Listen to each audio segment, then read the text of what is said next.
It's 1939. Europe is in a crisis, and in Nova Scotia, Canada, on a fishing expedition, a Chicago man has just caught a very big fish. It's a 400-pound tuna, and the local press are besides themselves. So much so that he's photographed with it, put in the front page of the papers and all that. Shortly after that photo's in the papers, the Chicago newspapers gain wind of it, and they have a new nickname to bestow on one of the leaders of one of, if not the most powerful organized crime organization in the country, the Chicago Outfit. Tony Accardo will now be known as the Big Tuna in the Chicago papers. Yeah, the Big Tuna. A decade earlier, though, Accardo earns a very different nickname. This one bestowed by legendary mobster Al Capone. It's 1929 and Chicago is a bloodbath. The city is deep in prohibition, which means the booze peddlers and the bar and nightclub owners are getting filthy rich. And so are, of course, the organized crime groups that run those rackets. This includes the fast-becoming infamous Chicago Outfit, Chicago's offshoot of the Sicilian mafias running things back east, headed up by none other than Al Capone. But Capone, he's got competition, like Bugs Moran and his North Side gang. Moran hated Capone as a competitor and because he hated prostitution, which Capone was heavily involved with. And his North Side gang had been fighting a war with Capone's outfit for years, back when it was headed up by Capone's mentor, Johnny Torrio. There were numerous attempts on each other's lives, and the outfit even managed to take out the two previous leaders of the North Side gang. Moran had just attempted to kill a member of Capone's gang when Capone commits the infamous St. Valentine's Day massacre, when the members of his gang dress up like cops and gun down 7 of Bugs' gang after lining them up against the wall. That's the day the Chicago Outfit pretty much takes over the city. And in the decades that come, for honestly the next century pretty much, the outfit grows to become one of, if not the most powerful mafia in the United States, taking over the entire city, having its tentacles stretch everywhere from police to judges to politicians, well into the 1990s and 2000s even. But back then, Capone is smart enough to know it was time to escape out of town, which he did right before the massacre went down. He hadn't completely solidified his place as the Godfather, though, and when he's out of town, 3 of his goons take the opportunity to start telling folks that they're the ones now in charge. Capone hears about what's going on, so when he gets back to town, he throws a party for these guys to show his appreciation of all the hard work they'd been doing. He invites them to a dinner at a mob-owned casino in Indiana, just across state lines from Illinois. During the dinner, the 3 usurpers are seized by Capone's goons and brought out back. Outside, one of Capone's young up-and-comers, a kid with real promise, beats the 3 to death with a baseball bat. Capone, watching it happen, says, quote, "Boy, that kid is a real Joe Batters." And the nickname Joe Batters is born. And Joe Batters, he's going to go on to become arguably the most successful American mob boss of all time. This is the Underworld Podcast.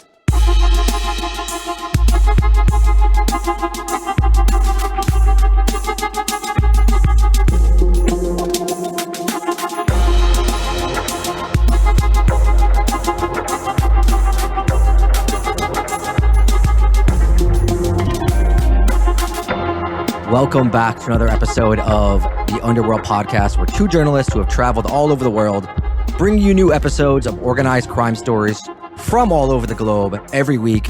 You listen to it, and then advertisers pay us money to pitch their products to you, the listener. And that's how the world works. I am one of your hosts, Danny Gold. I am joined, as always, by Sean Williams, the bane of all of our existences, and someone who we are trying to fast track into becoming an influencer. How's that working out for you so far?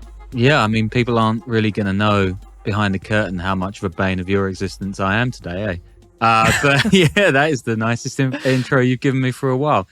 I mean, I'm concerned my face is a bit asymmetrical. I look like a confused chimp when I'm doing questions on camera, but whatever. If people want to find us on YouTube, I'm going to be doing a lot more video interviews with some really cool people. So check that out. Yeah. And as always, bonus episodes, interviews, and more, including a weekly international organized crime news roundup that Sean does every week. at patreon.com/Underworld Podcast for $5 a month to help us keep going. You can also sign up on Spotify and at iTunes. Yeah, and I think Danny's brother Noah finally figured out what we couldn't do in over 3 years and stuck the merch on the various socials as well, even though Facebook seems to be trying to block us at every moment. So cheers, Zuckerberg. But yeah, you can check that out as well. Get t-shirts and shit like that. We'll probably have more information on that, I think, in the coming weeks because we're still figuring that part out. Now, we're actually going to dip into a classic American Mafia tale right here. We don't usually do that, but I spent a lot of time in the Midwest this past year on sort of Midwest Mafia-related stories. So this seemed a good one to do, but don't worry, the next few episodes are all around the globe. You know, too often this podcast, it's filled with broken dreams and dashed hopes, meteoric rises that don't last too long. Yeah, and are soon replaced with devastating fails. Cautionary tales brought to you by Cautionary Tales, as I like to describe it. But every now and then, it's good to do an episode that's hopeful, you know, where things work out, at least for one guy. But definitely not the bodies, the trail of bodies and their loved ones that he left behind. But that's where we have Tony Accardo, the Big Tuna. Yeah, I mean, that doesn't sound quite as cool in my accent, the Big Tuna. Just sounds like some Downton Abbey shit. But yeah, this is going to be a cool one.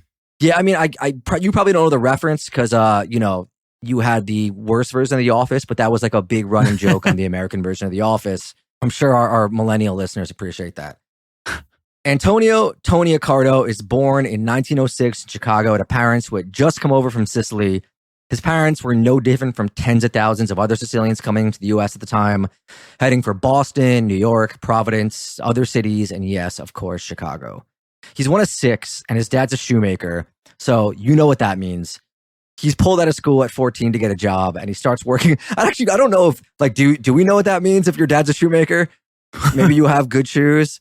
For some reason in my head, I was like, oh, that means he's not going to finish school, which he doesn't. He gets pulled out of school at 14 to get a job, and he starts working as a delivery boy at a grocery store, which is fortuitous because that year just happens to be, 1920, right? And what happens in 1920? Prohibition, which is the best thing to happen to organized crime before the invention of this podcast 100 years later. So young Tone, as a delivery boy, he starts making deliveries because that's what delivery boys do, Sean. And of course, the hottest business in town and all over Little Italy, where young Tone is working, is selling booze. Yeah, that's illegal, right? He can't do that. Sounds pretty naughty. It's definitely naughty, but that's where the money is, my friend. Oh, wow. At 16, Tony hooks up with the Circus Cafe gang, which is one of the various local gangs running around Chicago. These gangs sort of served as like, you know, the minor leagues where more major organized crime groups would scout out the talents, typical farm team stuff. And it's named after the cafe where they would all hang out at. One of the more prominent gang members is Vincenzo Antonio Gabaldi, who had changed his name to Jack McGurn, and whose nickname is Machine Gun Jack, which is a sweet nickname. And he takes Tony under his wing after seeing talent in him. So young Tony starts out with pickpocketing, break-ins, and soon graduates to armed robberies, while also picking up on the other mob rackets like gambling, which was a huge one, and of course, booze. In 1926, Machine Gun Jack, who is, I'd say much more of a badass than Machine Gun Kelly, he promotes Accardo to be his driver and personal bodyguard. Machine Gun Jack is seen as like a rising star himself as a hitman, and he's soon recruited by Al Capone. Capone at the time is head of the outfit. I imagine all my American listeners probably know this, but the outfit is basically the entire Chicago Sicilian Mafia. What ends up being different about Chicago outfit as opposed to the New York mob is that the New York mob is split into 5 families who divide up New York City. And the Chicago outfit is never divided. And they end up ruling all of Chicago as the sole mafia, which is, Chicago is a major city. It's obviously not as big as New York, but it's not divided 5 ways, and the competition isn't there. So you can only imagine how powerful the outfit grows to be.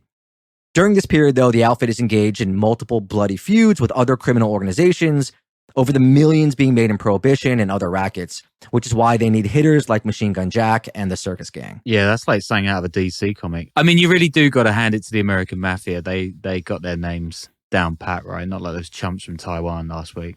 I mean, yeah, but also like half the guys were named Bugs. Like that was their name for like a crazy guy, which is not the best nickname. Like it doesn't strike fear in my heart. These guys, they get a rep as basically the armory in the outfit because they store and distribute the heavy weapons for their various feuds.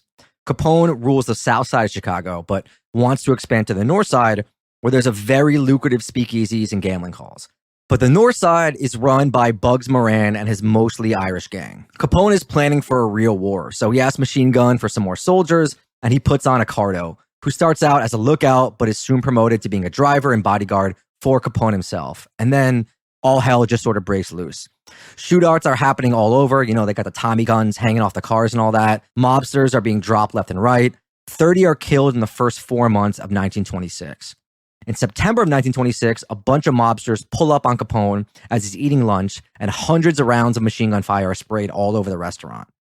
When the gunfire starts going off, Accardo pushes Capone to the floor, jumps on top of him like Secret Service style, or like Fordio does. Fordio does in The Sopranos. And this story turns into like Chicago mob lore. So we don't really know how accurate it is, but what we do know is that Capone is very impressed by the young tone. In 1929, with Capone still battling the Northside gangsters led by Bugs Moran. So that's basically also when the St. Valentine's Day massacre occurs that we just talked about. 7 members of the Bugs Moran gang are killed, and Capone and the outfit basically take over. Segue, as I mentioned, I was interviewing or spending time with some prominent Midwest gangster mafia guys, basically, who are all retired. One of them happens to love Al Capone.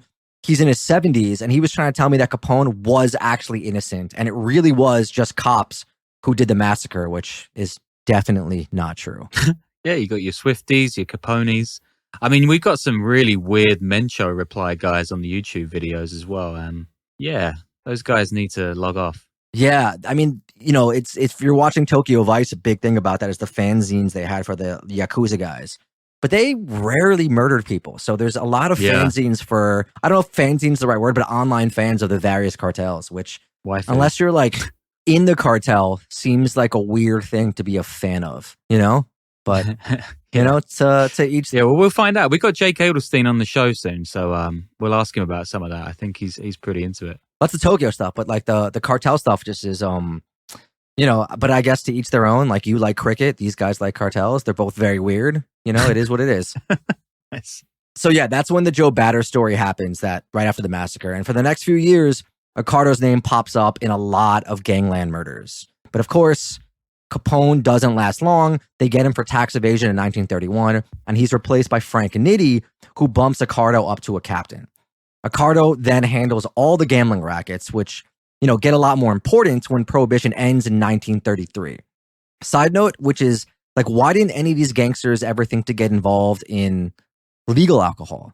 Like, was it just not as profitable then as it is now? Because I imagine, obviously, it's not as profitable as it was during Prohibition, but, like, how many athletes and actors and rappers have made hundreds of millions of dollars on just terrible booze? Yeah, and why aren't we making any money off terrible booze? We're right here. We're right here.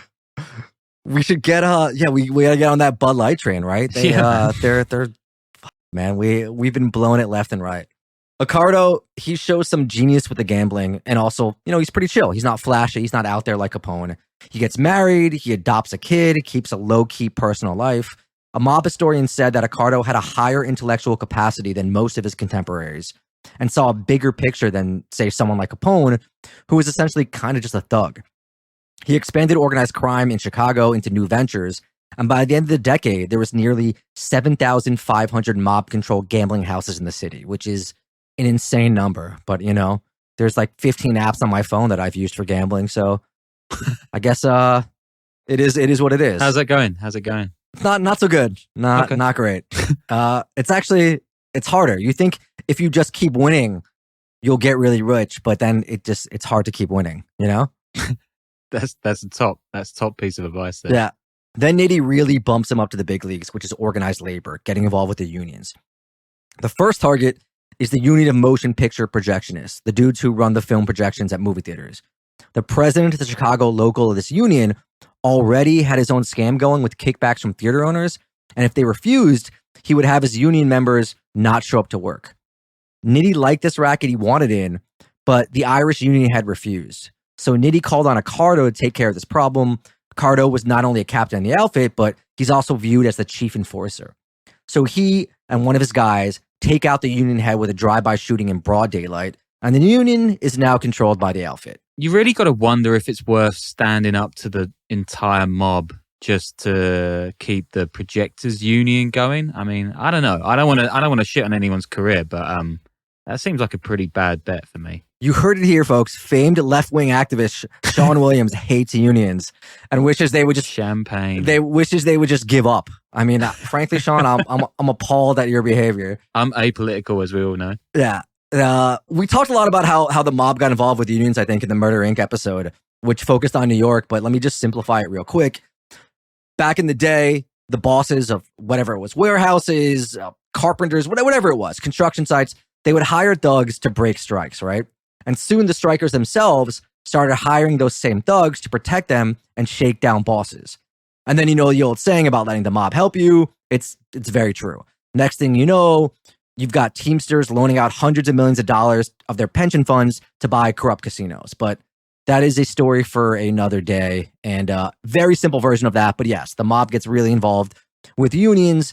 I would say, I don't even know how to specify it, but like 1920s, 1930s. I think around that phase would be pretty accurate. Nitty realizes something after this picture projectionist thingy. Creative industries are just full of dorks that are begging for a shakedown. Nice. That's a bit close to the bone. Fucking hell.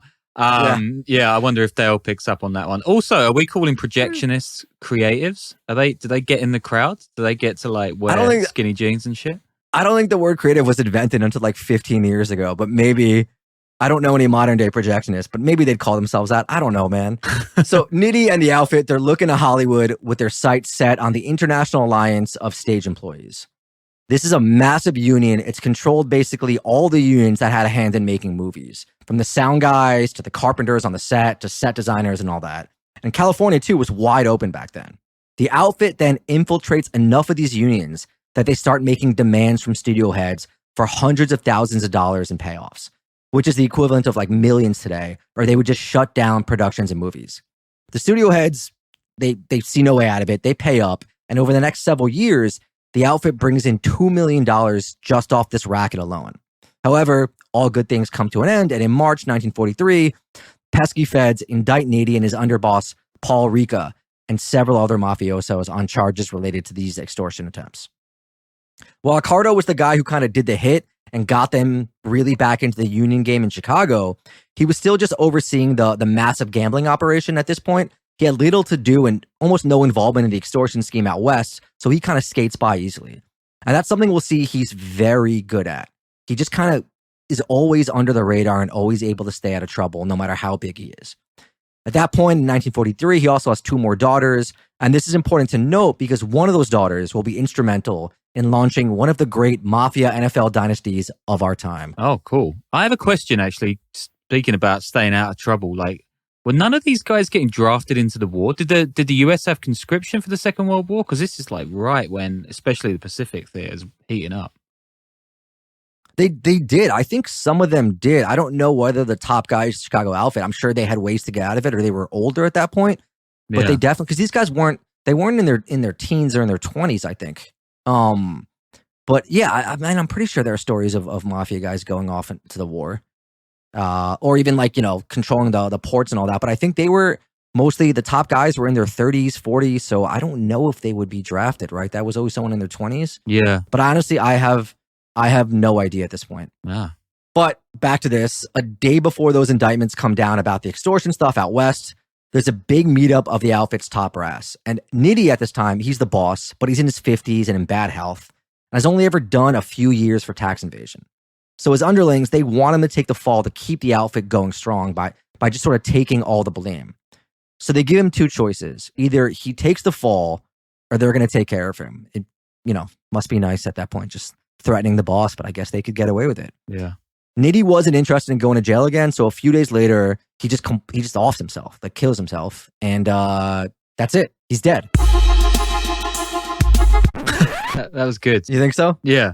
Nitty, can we say that? Do you have to say unalive yourself to not get past the censors? But yeah, I mean, it seems a little dramatic for like a 15-year sentence, which you could probably get off earlier for good behavior. But maybe he was really sick. I don't know. It just seems a little over the top for me, you know? But with him now dead, Paul Ricca, he takes over as boss, and our guy Tony Accardo is now the underboss. And I got a note here that some mob historians believe that Nitty was always just the front, and that Paul was actually the real shot caller throughout the Nitty as boss era. There might be some truth to this, but we don't really know for sure. And remember, just because Nitty is no longer alive doesn't mean Paul is home free on the movie studio extortion case. In October of 1943, he's sentenced to a 10-year prison stint along with several other top outfit figures, leaving only Accardo, who takes over as the street boss, acting boss, whatever you kind of want to call it, when Paul's locked up and all the other outfit figures are too. And this happens when he's only 37 years old. So yeah, I guess, when would the draft have been? 41 or 43? Because 41 is Japan. Yeah. Yeah, I mean, guy in his like mid to late 30s, I don't know if he would have been... I mean, I know men like that were, but probably not early on.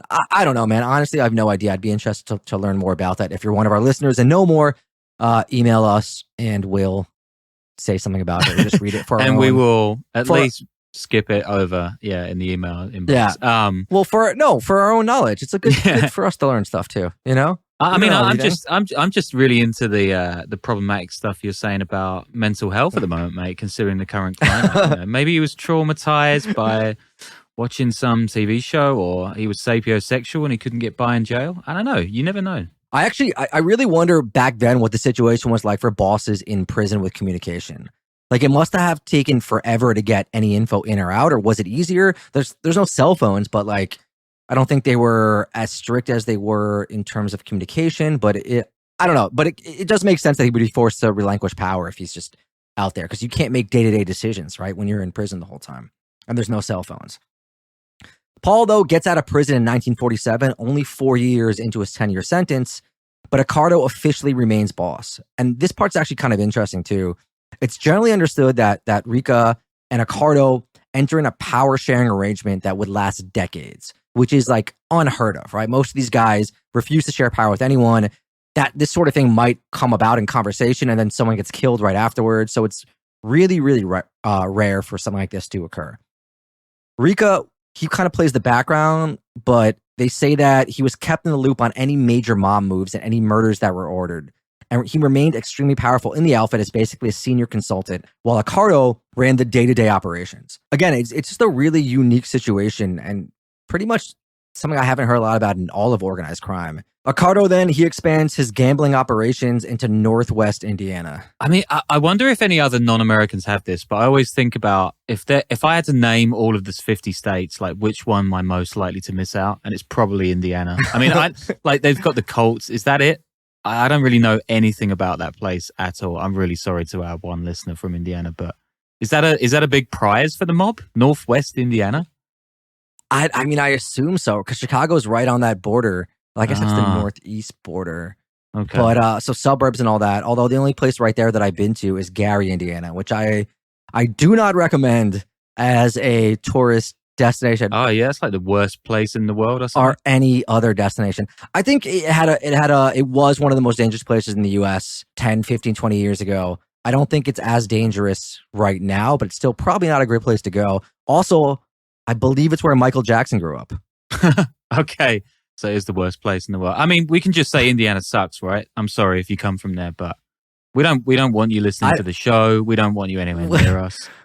Just stop it. I'm sure we have at least a couple dozen listeners out there, and we need every listener we can get. Stuff. So I disagree with Sean, and I'm proud. Indianapolis is cool, man. I spent some time in Indianapolis, like a couple of days, and we got the Mannings, right? Everyone loves the Mannings these days. All right. Anyway. Accardo creates a very corporate-style way of governing the outfit with him as the chairman. Then he's got lieutenants all over in charge of different counties and numerous states. Plus, he had treasuries. They all had lawyers. He was like a real businessman type, which is interesting because he really does start off as like this brutal hitman thug type of guy who literally beats people to death with baseball bats. But he is a really smart, sort of future-looking at, full of ambition, the kind of person that you wouldn't associate with being like, a shit kicker. Throughout the 40s, Accardo just ramps up the gambling operations. He's placing slots in bars and gas stations and restaurants throughout the territory. They also expand into narcotics smuggling, counterfeiting cigarettes and liquor. tax stamps, all that sort of stuff. You know what? I'm being too harsh on Indiana because I just remembered I met a Native American chief at Stonehenge with a bunch of druids years ago, and we smoked a joint. And that guy was ace. So I like Indiana now. Was he from Indiana? Yeah. He was some chief from a reservation there. He was cool. Yeah, because you left that out in the initial. All right.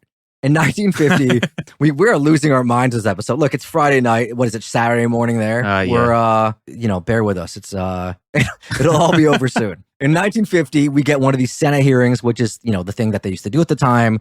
I think we've mentioned it in a bunch of other American organized crime episodes we've done. They do it even into the 80s with like Russian and Asian crime groups. But there are these fascinating slices of history at that time. I think the most infamous is the Valachi hearings in 1963, where a former mafioso admits the existence of the mob to everyone, I guess, the general public and all that, who I guess it was like a known thing for a lot of people in these cities, but it wasn't like a nationally known thing back then. No, it was like the first time that someone had broken omerta, right, which is the code of silence ever in public. And he was like spilling all kinds of shit about their rituals and the background of people. It's really interesting. I thought, I just looked him up and I thought, oh man, you're going to be dead within a week of this. But he actually killed a guy in prison himself shortly after the hearings and died age 66 behind bars. So must have been a pretty handy street fire. Yeah, I mean, he, because that was back when they actually carried that stuff out and you couldn't just start a podcast after, after you testified. But it's, those hearings, you can find some of them on YouTube, like when you search for it or in various archival things that are out there on the internet. And they're really, they're pretty crazy to watch. Like imagine now senators, I mean, it's funny to watch senators like interview Mark Zuckerberg or like the TikTok guy, but watching them interview, like killers that are, it would be pretty amazing. I mean, I can't wait. I can't wait for like a Michael Francese podcast with an AI Joe Valachi. That's going to be great next year. Or just even now, like some 85-year-old senator just like asking some 17-year-old Bronx Joe rapper like what's going on and seeing how sick. They interacted would be incredible. We should make that happen. That should be one of our goals for the next year. But this is like one of the first committees. I think it's Kavauer. I don't know if I'm saying the guy's name right. He's the senator that chaired it. And usually these just consist of senators asking mob guys questions and the mob guys just completely refusing to answer. But they usually do come with witnesses that do end up talking, and it leads to the general public kind of getting a sense of these things. So at this point, Accardo is the head of the outfit. He's considered one of the most powerful mob bosses in the country, and rightfully so. And the committee was a traveling one, so they went from city to city holding these hearings.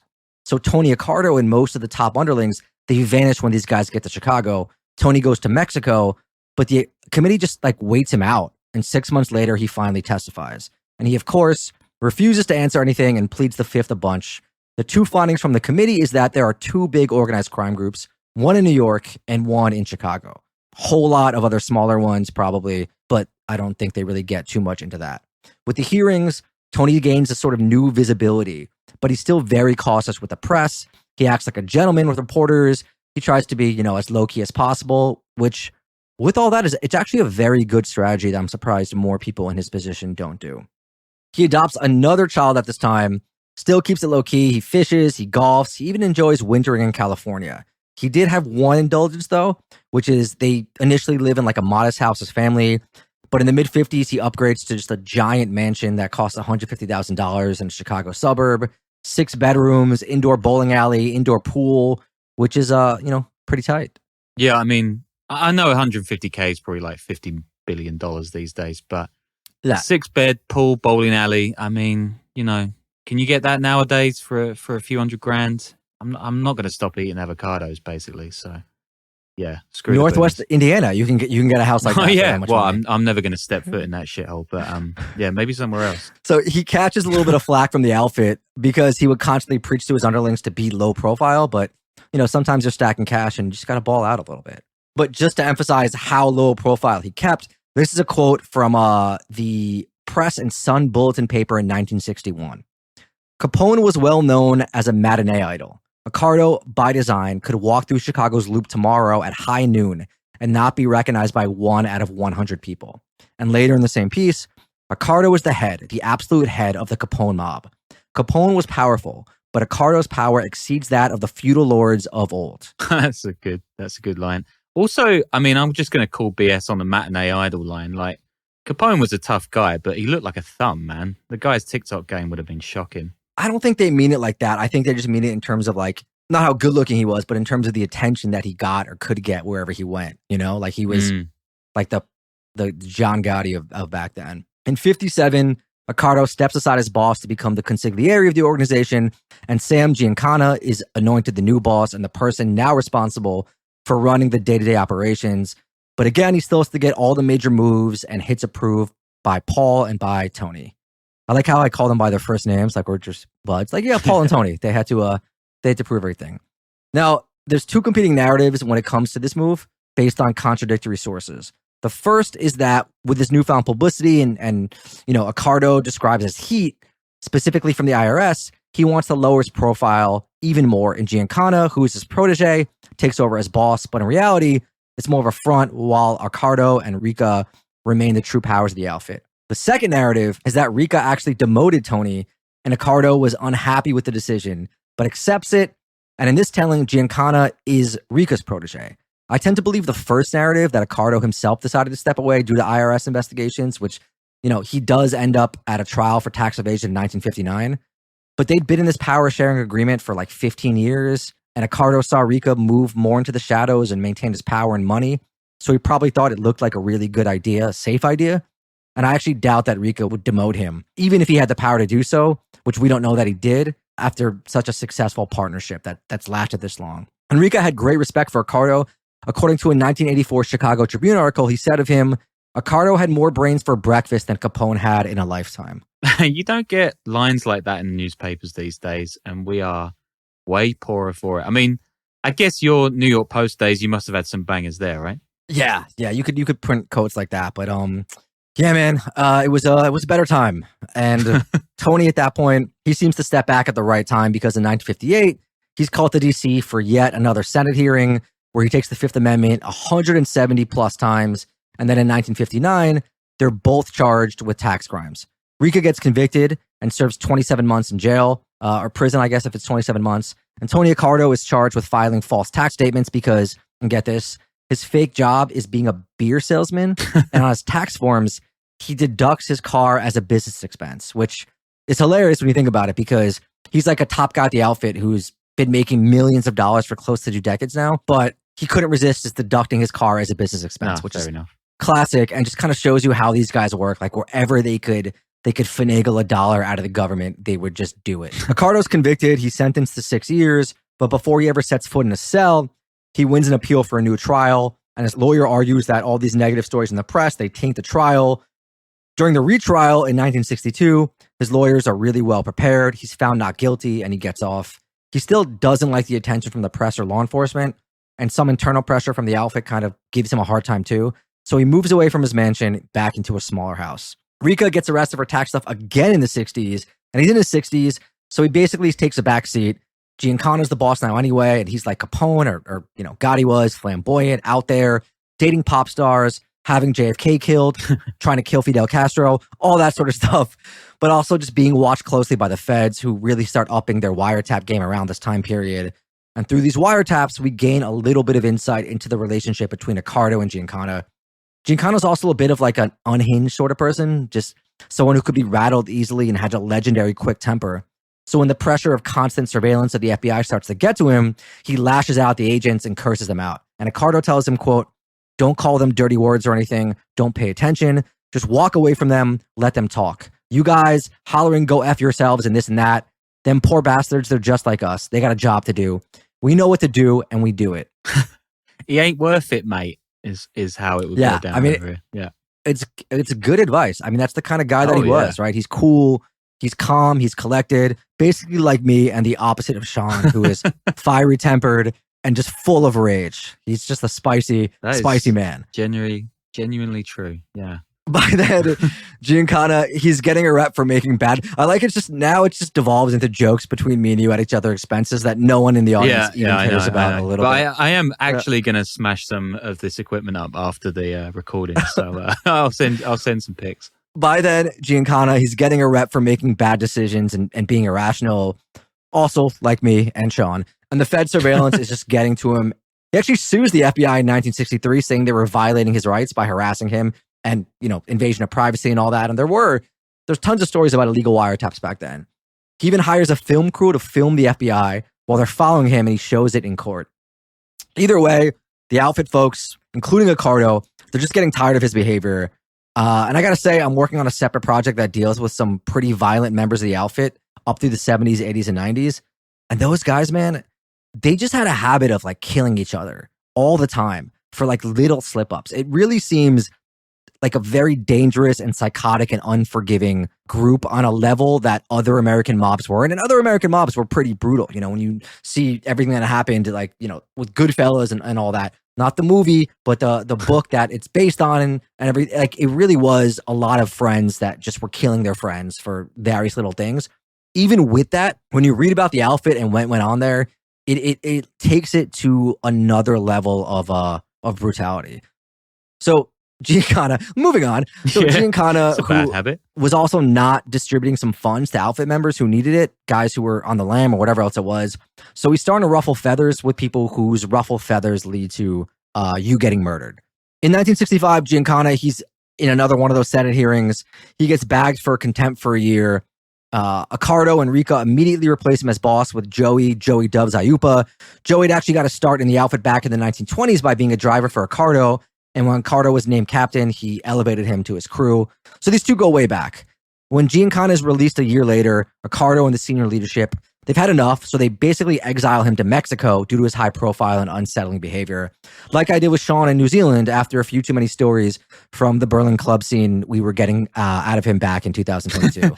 I mean, getting exiled to Mexico, I can think of worse things in life than that, but I don't know. Maybe he just really loved killing people, so it wasn't for him. Especially back then, man, like the glory days of Acapulco. But yeah. In 1972, Paul Rica dies. He leaves Accardo all alone as the ultimate authority in the outfit. Side note, this is an amazing Accardo story. To highlight once again how publicity averse that he was, there were two Italian professional wrestlers who came to town, and they wrestled as a mafia-inspired tag team called the Sicilians. And Accardo persuaded them to drop the gimmick because he didn't like it. I mean, obviously today that would never happen because Vince McMahon, he's more of a psychopath than a mafia boss, so they would have to back down. He tells them what to do. While in exile, Giancana opens up gambling operations on cruise ships in Guatemala and in Iran somehow. Of course. However, he doesn't send any money back to the outfit, which makes Accardo pissed off, and other top outfit members, they're not too happy with it. In the early 1970s, the Senate starts investigating the CIA illegal operations, which include the Giancana Castro assassination conspiracies that we talk about on the Marcello episode from a few months back. And the Senate, of course, they want to hear from him. Yeah, you guys should, if you haven't listened to that one, go back. It's 6-7 episodes ago. Exploding cigars, mobsters left in trash cans. It's great, especially because I think I was recording it at 5 a.m. in a PNG hotel room. So my performance, as it is today, is absolutely incredible. So Giancana, he gets sent back from Mexico to testify. He returns back to Chicago in 1974 with the Church Committee, which is what it was called. That's expecting to get going in 1975. But as we talk about in that episode, he's gunned down in his home by someone who was close to him. News articles immediately theorized that he was taken out maybe by the CIA. Was it because the outfit was scared that he was going to talk? And we get the probable real answer in a quote from a 1977 New York Times article. Mr. Giancana was killed because he tried to reassert his authority in Chicago after a 10-year absence. Sam thought nothing had changed, but everything had changed, the mafia figure said. The 1970s is also when the outfit gets involved in Vegas, where they end up making some good money. Vegas always had this mob presence going back to like Bugsy Siegel, Mo Dallas out of Cleveland, Kansas mobs, Milwaukee mobs, Florida, all the mob families. They had casino investments at one time or another for a few reasons. The first is that Vegas was an open city, meaning no mob had claim to it and everyone could get their hustles on. And the second was that for a long time, Wall Street, banks, everyone with money wanted nothing to do with Vegas investments casino-wise because it was seen as like, improper, too sleazy, too risky, definitely not like it is now. So a lot of mobs would use their influence, you could say, with the labor union pension funds to then loan out money to people who are building or taking over casinos in Vegas. If you've seen Casino, you kind of know what it's all about. No, I never seen it. Were the Indiana mob involved in any of this? Doesn't seem so. Does it? I think the Chicago mob dominated the Indiana mob. Well, yeah, of course. But I'm working on a doc series podcast about some of the guys involved with that particular play, the Argent Enterprise. Yeah, let me rewind a sec to when Chicago and Accardo first really got involved, which was the Stardust Casino. It's a resort. It's being built in the 1950s by a bootlegger turned gaming magnate who previously had mafia ties to casinos that went belly up. Tony makes a secret investment in the Stardust in 1954 among a bunch of other people. The builder actually runs out of money. He gets multiple loans from various other mobsters. That's the first of multiple casinos where Accardo has a piece. The major one, though, is which casino is based on, and the Doc Series podcast I'm doing too. It's the Argent Skim, and that's where the Teamsters Pension Fund, Central State Teamster Pension Fund, gets convinced by the Milwaukee mob with a little help from Kansas City and Cleveland to make $90 million worth of loans to a small-time real estate guy named Alan Glick, who buys up 4 casinos, which the various Midwest mafias own pieces of, and they steal from it off the top with the help of Lefty Rosenthal and with protection from Anthony Spilatro. Those are the characters that Bobby De Niro and Joe Pesci play in Casino. Basically, the guys are based off them. Eventually, Chicago gets involved. There's multiple stories of how and when, but most center on a dispute between the various mobs, and Chicago's kind of brought in to be, the boss to calm things down, and of course, take a healthy piece of the action for their work doing that. The Skim is worth millions of dollars a month, and it ran for years with Tony Accardo and the Chicago outfit getting the biggest taste of the profits and just completely running the show. So yeah, you could say the outfit is doing really, really well. And they've expanded nationally, and basically they're the most powerful organized crime organization west of the Mississippi. Maybe even overall, with New York being split 5 ways. Giancana's out, Joey Aiuppa's in, and Accardo is just sitting pretty, maybe even calling a lot of the shots. And by the late 1970s, multiple top outfit members and a number of Chicago mobsters, they purchased homes in Palm Springs, California. According to a 1978 Chicago Tribune article, the outfit had invested $50 million into Palm Springs, and 45 mafia members had homes there, including 32 from the outfit alone. These mobsters included Aiuppa and Accardo, which is, kind of hilarious when you think of these guys in this sort of rich retirement community. I guess now it's kind of like a hipster spot as well, but yeah. Them just having there's a sitcom there, something along those lines. Accardo basically retires himself. He spends most of his time in Palm Springs, occasionally flying to Chicago to mediate big disputes and for sit-downs. By this time, his personal holdings include legal investments in commercial office buildings, retail centers, lumber farms, paper factories, hotels, car dealerships, trucking companies, newspaper companies, restaurants, travel agencies. He's been at the outfit at the top of it for basically 40 years and just has diversified everywhere. He's still a mob guy through and through. And in 1978, when he's in Palm Springs, burglars break into his house. I guess he wasn't there. They ransack it. They rob the place. Within a couple of months, 7 people that are connected to it are found brutally murdered. So, he could still get things happen, even though he was technically retired. I mean, this is real good old days if mobsters are running newspapers. I guess that's one way to revive the media industry. I'd be well up for that. But also, I spent a night in Palm Springs once. It's such an ace place. I really enjoyed it.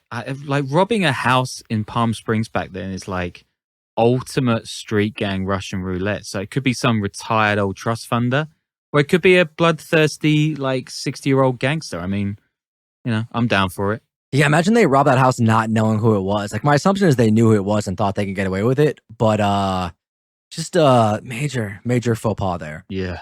The thing with Accardo is organized crime bosses who kind of reach the heights like him, they don't retire usually, right? They either get killed as boss, go to jail, or in some rare examples, die from natural causes. I think Meyer Lansky would be one. And I think another one would be the original founder of the Gulf Cartel, Don Juan, I think it is. Yeah. He semi-retires, but his nephew is a family member who takes over, not other people. So Tony Accardo, he just must have had this ultimate respect in the Chicago outfit, not just because he wasn't taken out, but because mob guys are notoriously greedy, and we got to assume he wasn't still participating at the stage for free. He was getting money because at some point, one of the bosses doesn't tell him just to get the hell out of there or just kill him and take over what was his. In 1984, he's basically just a grandpa, like a mall walker. He's hauled before another Senate committee investigating labor racketeering. He says a little bit more, but he's still cited for contempt. Somehow, though, like always, he avoids big trouble. And 2 years later, when Joey Aiuppa and a whole bunch of top outfit and other Midwest guys get convicted or forced to plead in the Argent Casino Skim trials, he too is just kind of somehow not brought down with them. Accardo by then He's barely spent any time locked up. There's also been no major attempts on his life throughout his career as a boss. He's legit retired and living with his daughter and son-in-law in their home. He's got heart disease, and he eventually dies of that in 1992 at the age of 86, which...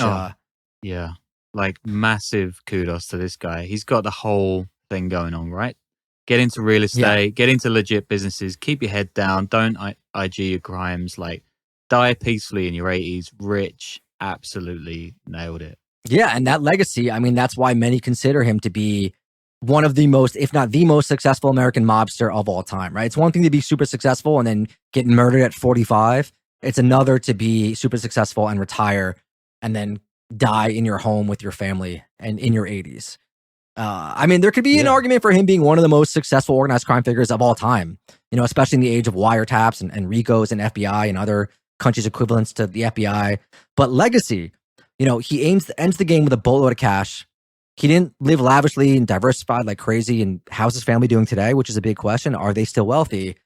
They're better than wealthy, Sean. They're in the NFL, the most dominant force in American culture besides Taylor Swift. Maybe tied with Taylor Swift. Yeah, it's the same thing. Yeah, none of his children get into organized crime. His daughter marries an NFL player, making his son-in-law an NFL player. And then the next generation, his grandson becomes an NFL player. And finally now, his two great-grandsons aren't just in the NFL. They're not just regular players. They're the Bosa brothers, who both play defensive end. One's second overall in the draft. The other's taken third overall in the draft. Both were named Defensive Rookie of the Year in their respective classes. Joey Bosa, I think, signed a 5-year deal for $135 million in 2020 for the Chargers. And Nick was named not only Rookie Defensive Player of the Year, but Defensive Player of the Year in 2022. And before the start of his season, signed a 5-year, $170 million contract, which is the highest of any NFL defensive player in history. So, yeah, I mean, the Accardo family tree, they're doing pretty well. And my little brother helped me with this paragraph because he's a diehard NFL fan, but they're doing good. Do they talk about this much? Because like I've even heard of the Bosa brothers, so they're huge. I had no idea they were like mob royalty. I assume they don't bring it up often, but if they want to do a podcast, you know, we're here for you guys. Can one of them please take Taylor Swift off of Kelsey so we can get that fan base as well?